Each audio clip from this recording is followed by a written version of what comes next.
welcome back to my channel. This is gonna be a long one. Let's see how long I can manually hold my phone up by hand. I actually tried first filming this by putting my phone in this iPhone clamp that I have on my desk, but the lighting in my living room is not optimal, so it just didn't look great. So try number 2 is here. Yeah, I never shoot here. I never film in my living room, but it's so nice, right? With the plants in the background, it creates an ambiance. So guys, this video is long overdue. I'm sure some of you who have been subscribed for a while, like if you've been subscribed for years, you're probably thinking, why now? Like, why did it take so long for me to make this video, my coming out story? I've had this channel at the time of this video for 5 years. And I have been asked over the years to make this video, but I've never done it. And it's been a conscious effort to ignore making this video because it's not a very pleasant story, A. And B, coming out involves family members and so on, who, by the way, don't even know that I have this channel. But it's one thing to tell some stupid dating story about a guy I'm never going to see again. It's a whole other thing to make a story that doesn't make my family look great, who are going to be a part of my life forever and vice versa. But in my personal growth, in trying to lead an honest, authentic life, in having this channel talking about honest, vulnerable conversations, it feels kind of bizarre to leave out this kind of integral piece of my story as a gay person, right? Especially after 5 years of covering virtually every other gay topic, LGBT theme or conversation, right? So here goes. This is my coming out story. So I do want to start by saying that I'm one of those people, one of those gay people who has always known that I was gay. Some of my earliest memories as a child are of me being fully aware that that's what this was. Even pre-puberty, right? Even before understanding lust and having sexual attraction, I was always drawn to men, never to other boys, which is interesting. Like, I was never into the other boys in school. I remember even being a freshman in high school and I was attracted to the seniors, you know? It was always like like they always have to be like 5 or 10 years older or something. I think because I'm just drawn to, like, you know, masculine features. And so being a kid, it's like the other kids for me were too like frail and scrawny and boyish. You know, I was attracted to men. Because I always knew, luckily, I didn't feel that anything was wrong with me. Like, I never, and especially not growing up religious, I was very lucky about that too. I never felt it was sinful. I never thought anything was wrong with me, but I knew that it was not kosher to be gay. I knew I wasn't supposed to be in our society. So early on, I developed this like self-preservation, self-protective thing where even though I was fully aware I was gay, I felt like I couldn't tell anybody and I had to keep this to myself as long as possible.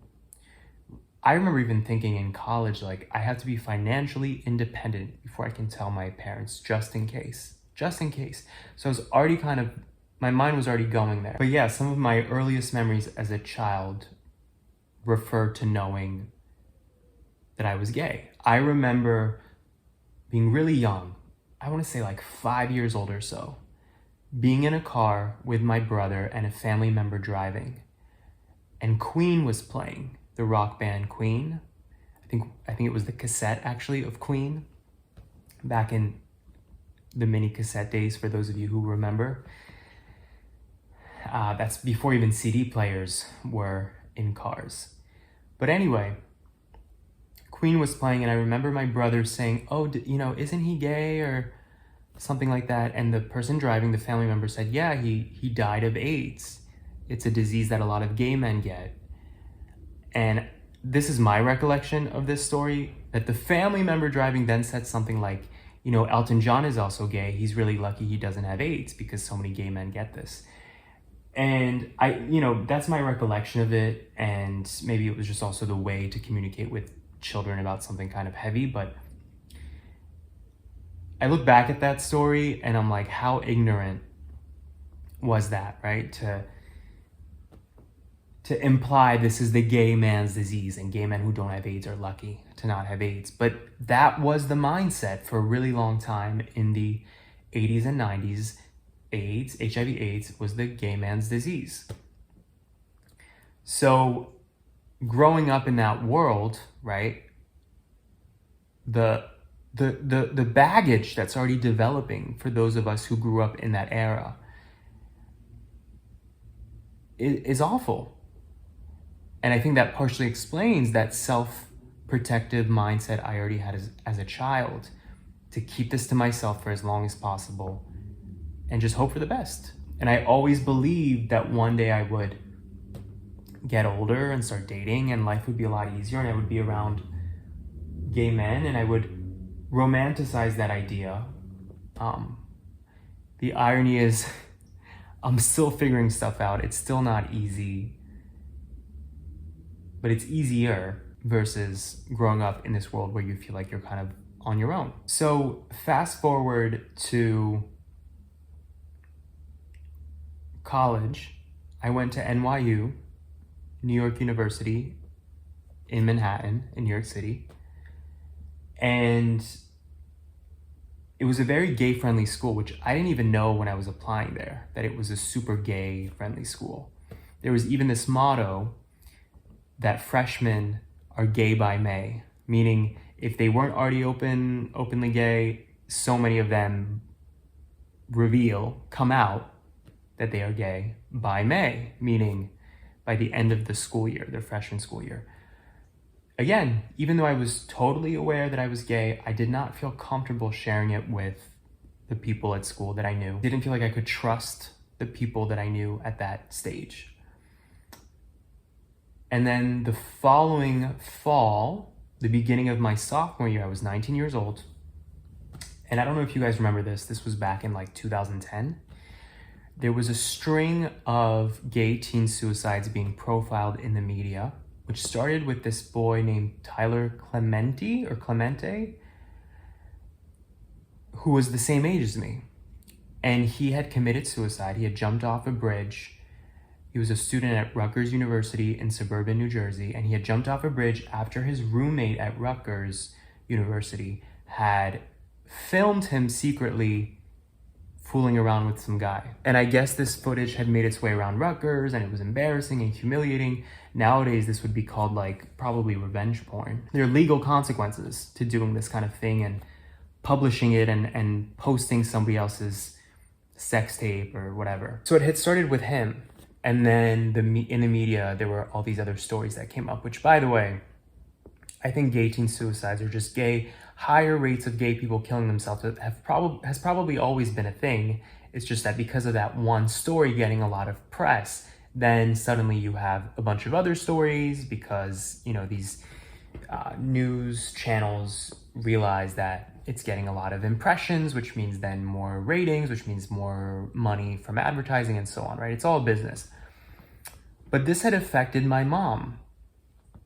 And one day she came to New York City for a work conference, and she asked to meet me for dinner. And she straight up was like, she referenced these gay teen suicides being profiled in the media, and she said, I would never want my own children to feel like they can't come to me about anything.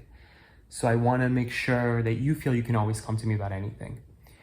And it's interesting that she had only picked me and one of my other siblings to have this conversation with, presumably because she had some kind of instinct that we were more reserved, private, discreet, whatever word you want to use. And so I figured, this is my moment to tell her. She's basically asking for it. This is my moment.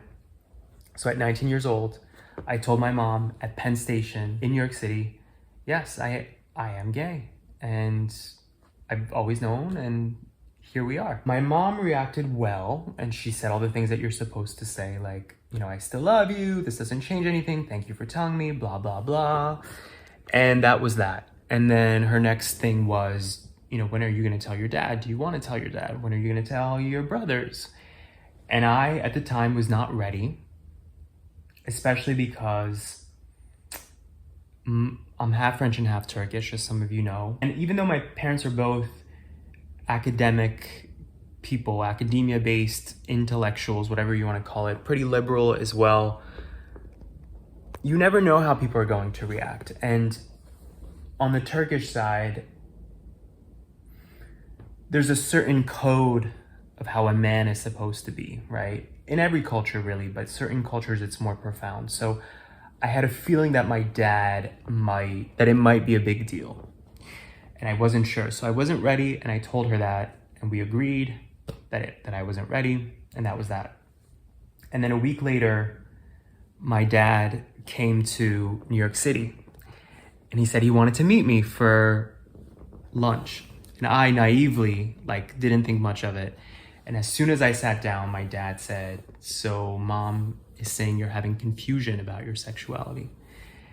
And I was just shell-shocked because I felt betrayed in that moment. I felt ambushed, but also I thought, wow, she went and told him, even though we agreed not to. And by the way, I later found out that she had told him because he could tell she was distressed about something. And so she finally told him. And not only that, but she didn't tell me, she didn't have the courage or I don't know what the word is, the respect to tell me that she told him my truth. So in that moment, I was shell-shocked, and my dad said all the things that you should not say to somebody who says that they're gay. He was just trying to play mind games with me about how I must be going through a phase, I must be making this up to rebel, to make them look bad, to hurt them out of resentment about something. Did something happen in my childhood? He was trying to imply did somebody touch you a certain way? All the things, all the toxic tropes, maybe you have a hard time talking to girls and so you've internalized this as you must be gay, all these things. The sad part about all the things that he said, I have to switch hands, my hand's getting tired already. The sad thing about the things that he said is that it really all points to one clear thing, which is he just didn't want his child to be gay. And he was looking for any excuse, any kind of reasoning to try to get rid of this thing because it's a shame-based thing and he doesn't want it for his child, for his family, which of course was very hurtful, right? Because at this point, I'm 19, I've known my entire life basically that I'm gay, and I'm basically being talked out of who I am. And it's being presented to me as a shame-based thing instead of coming from a place of acceptance. And as bizarre as it might sound to you, this was the first time in my life at 19 years old that I was starting to contemplate, is this a bad thing about myself? Because for me, it always seemed so obvious and so second nature that I never came from a place of this is something to be ashamed about. Not to say, obviously I wasn't openly gay. So obviously I had my own complexes with it and feeling like I had to be protective of myself. But it felt so natural to me that I never played these mind games with myself that my dad was trying to basically plant into my head.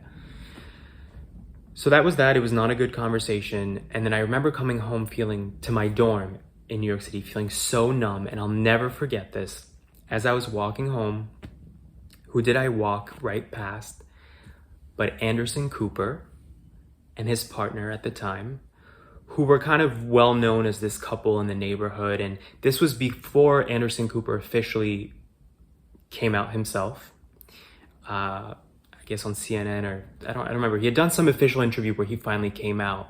But before that, the years that I was in college, there were all these rumblings he's openly gay, just because he's on the news, he doesn't go into his personal life. But it was this big thing among students at NYU because he was just such a charming public figure and intelligent and polished and all these things. And there was a lot of conversation about that. But anyway, that was the best thing that could have happened, right? That I'm walking home feeling crappy about this and I see what my life could one day look like, seeing these two men together, So I'll never forget that. And Anderson Cooper was a bizarre sort of reference point for me as a gay person throughout those years, because I would then see him a few times at this gay bar, which no longer exists, called Eastern Bloc in the East Village in Manhattan, because his partner at the time, who I saw that day, co-owned that bar, which sadly, as I said, no longer exists. So I came home feeling terrible, and I remember talking to my roommate at the time about it, and he was like the most aloof person in the world, which was not helpful, because in that moment, you just want an ally. You know, you want somebody to talk to and to be consoled by. And I just remember my roommate saying, this is your life now. Like, this is gonna happen repeatedly, that you're gonna have to explain this or defend it, and people aren't going to understand, and you're going to be rejected, and it's just, this is how it is. Which, he was right on a practical level. He was completely right. But that's like maybe the worst thing to say to somebody who's seeking like compassion and consolation. And he was the only person I felt comfortable talking to about what had just happened. I didn't have really close friends that I trusted or felt safe with in school. And then my high school friends at that point felt so distant that it was like, what am I gonna do? Call them to bother them about this? Like I didn't want to deal with it. So I kept all this to myself. And then it went from bad to worse. My mom came back from Europe. I don't know if I mentioned that before. During this whole time, my mom told my dad, and then she ran off to Europe to see my family. Which was kind of cowardly, I think, that she did this thing behind my back and then just left the country, literally. She comes back and I lashed out at her over the phone. I was like, how could you do that? I wasn't ready. And then I saw how she really felt. And she said a lot of the things that my dad had said. This idea of like, you've brought this shame to our family, and now this is something we're all going to have to deal with because of a decision that you made. Just really hurtful stuff that was inappropriate and I think kind of reckless, to be honest, as a parent. I remember feeling just so betrayed because her original instinct as a parent had been such a great instinct of, I feel that my child has these walls up. I'm not sure why, but I want to make sure he knows that he can always come to me. So her original instinct as a parent, I think, was such an amazing parenting. But then for it to come to this point where the exact opposite of what she said was her intention, to have that happen, was terrible. And there's something horrible about asking for somebody's vulnerability and then kind of like jabbing them once they take their armor off, you know? And that's how I always felt about this aspect of the story, that I felt was kind of, again, reckless parenting. I mean, I was a 19-year-old kid, didn't have many good friends at school at all, and I'm dealing with this, and now the cat's out of the bag, and I felt very vulnerable. And I've thought to myself before, like, if I had been a bit less stable, a bit less grounded, a bit less focused, it could have been really bad. Like, that could have been one of those moments where you veer off in your journey in life and you turn to drugs, you become one of the guys at the bar every night at 2 a.m. and having sex with whoever just to like fill that void and feel validated and feel loved or seen by somebody, or drop out of school, like whatever the case. So it was a very challenging time. And then because of all this, I didn't feel comfortable telling my brothers yet, because I was like, I don't want to potentially deal with this again. So I just kind of kept focused on school, and I don't know that it's the best thing that I did, but I think I sort of numbed it out, swept it under the rug, and my parents did as well. It's almost like nothing ever happened. The next time I saw my parents that holiday season, I remember it being very awkward with my mom. My dad kind of acted like nothing ever happened, which was both good and bad. Good in that we didn't have to deal with it, and he wasn't being a jerk like my mom was. But bad because there's this elephant in the room, and we're just pretending this isn't part of my life, part of our lives, that this never happened. My mom was more like she had a chip on her shoulder. And we talked about it again briefly, and it just wasn't getting anywhere. So as sad as it sounds, for like the past decade or so, this is something we just don't talk about. And I will also say, in their defense, I I do not want to talk about anything related to like dating. There's been a few times that my mom has pushed to see like, am I dating? Is there anybody in my life? And I shut it down because I feel like she lost that privilege a long time ago. And frankly, my parents, I don't think could even handle the adult trauma that I deal with and that many of us deal with as gay people. Like the stuff I see, the stuff I'm exposed to on these apps, I think it would be their worst nightmare to know that I'm constantly exposed to HIV positive men, which was probably their biggest fear, I think, for their generation, right? The idea of not only is my kid gay, but like, are they gonna get AIDS? Are they gonna die of AIDS? And anyway,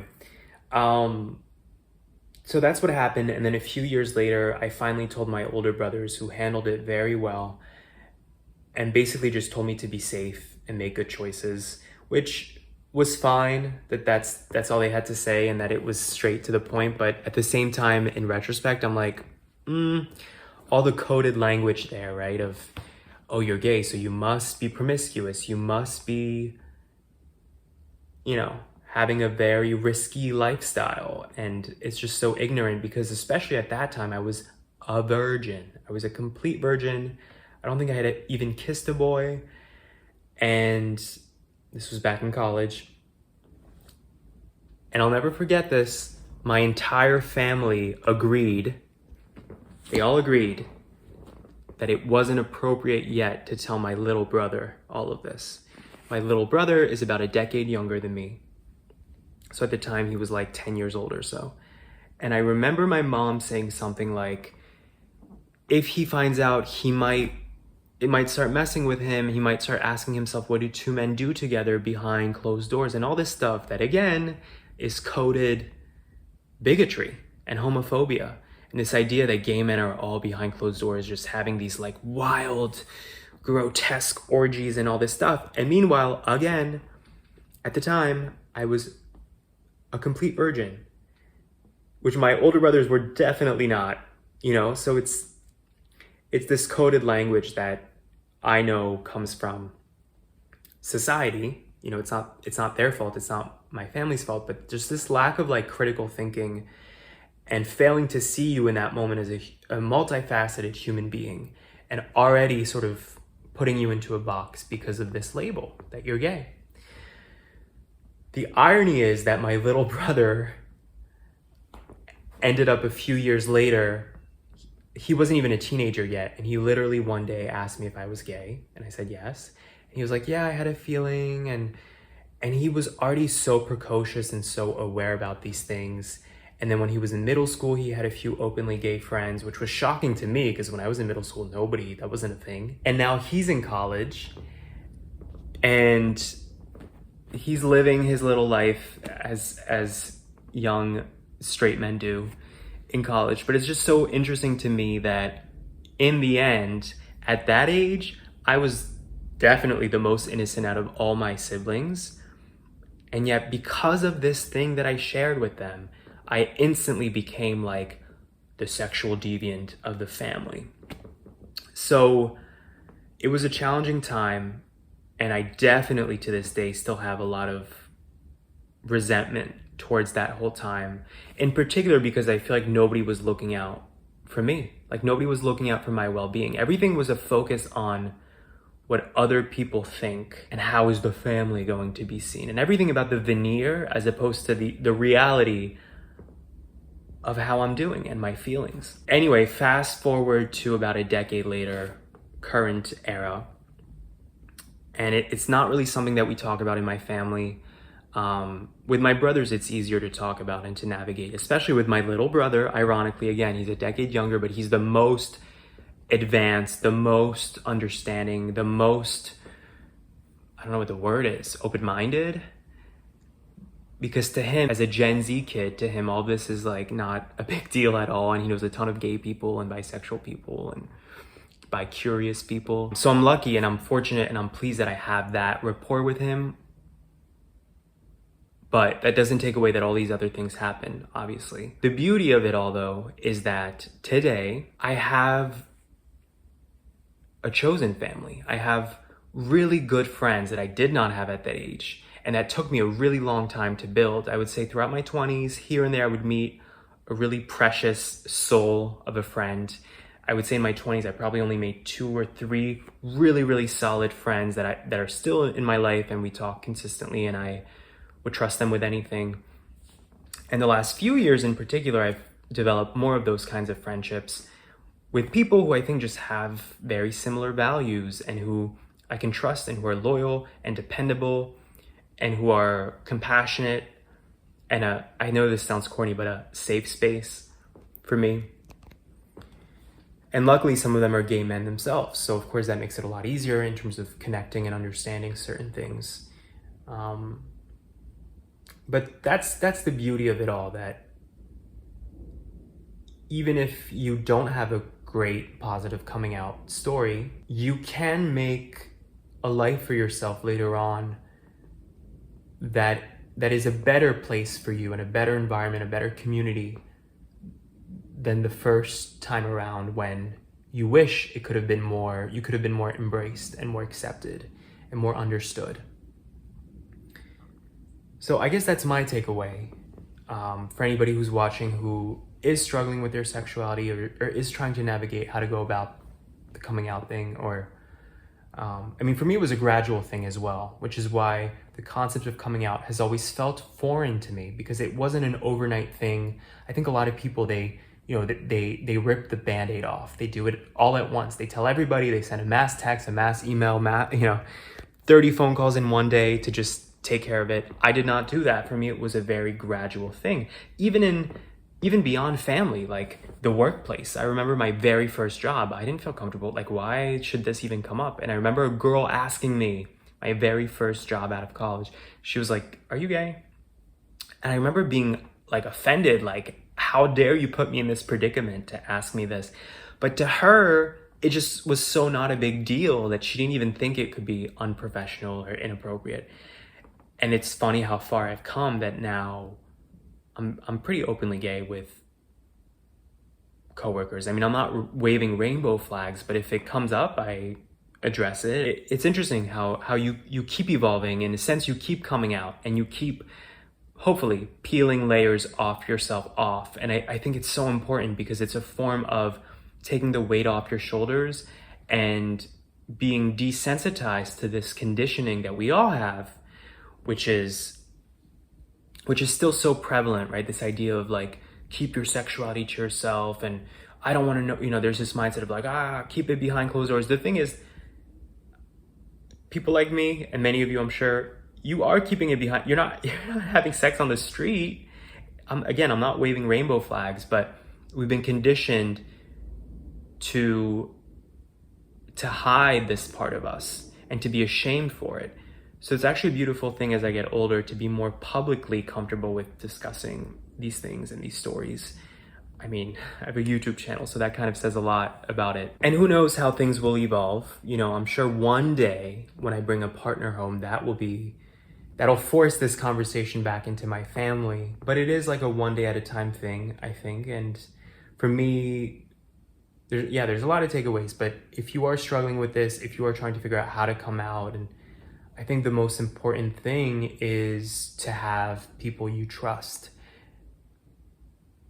if you fall back, like, do you have people that you fully trust to be there for you if you don't get the response that you're hoping for from your family, from your loved ones? And if you don't, honestly, it might not be the best time, because it's a very lonely place to be when you don't feel accepted for being gay and there's nobody to talk to. There's, if it was happening now today for me at 32, it would be a whole different conversation. Like I can afford therapy now. I couldn't afford therapy when I was 19. But I look back at that and I just cringe at how vulnerable I was, just how shitty it was, how shitty that whole situation was. But I survived and everything ended up being fine. And again, the irony is not lost on me that like I'm the same person with the same values, and my life hasn't drastically gone into, I haven't spiraled out of control. I haven't turned into this completely different person that again, is like a sexual deviant. A lot of this, I guess, also revolves around like trusting your own self and your own core values and who you are and having faith in that, as opposed to all the noise around you of people telling you who you now are or should be or are going to be because of this. Okay, this video is long enough. I hope I didn't do the shaky camera thing from hand holding my phone for literally half an hour.